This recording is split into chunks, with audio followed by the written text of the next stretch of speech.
Hello guys, Meena's કિચનમાં તમારું સ્વાગત છે। આજે આપણે મોટાથી લઈ નાનાને સૌને ભાવે તેવા મેથીના પુડલા બનાવવાના છીએ।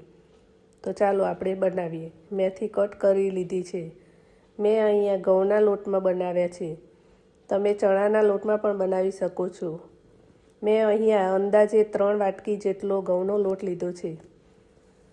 તેમાં કટ કરેલા લીલા ધાણા, કટ કરેલી મેથી, મરચાંની પેસ્ટ, લસણની પેસ્ટ, અજમો, હળદર, ધાણા જીરું અને સ્વાદ અનુસાર મીઠું એડ કરી લેવું અને પછી તેને સારી રીતે મિક્સ કરી લેવું। તેમાં થોડું થોડું પાણી એડ કરીને આ રીતે બેટર તૈયાર કરી લેવું। બેટર તૈયાર થાય એટલે ગેસ પર તવી મૂકી તવી ગરમ થાય એટલે તેલ લગાવીને પુડલાના બેટરને આ રીતે પથરી લેવું।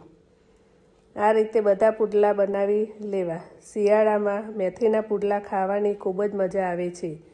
તેને ચા સાથે કે અથાણા સાથે પણ ખાઈ શકાય છે। તમારા ગરમા ગરમ પુડલા તૈયાર છે। જો તમને આ વિડીયો ગમ્યો હોય તો વિડીયોને લાઈક કરો, શેર કરો અને ચેનલને સબસ્ક્રાઈબ કરો। Thank you.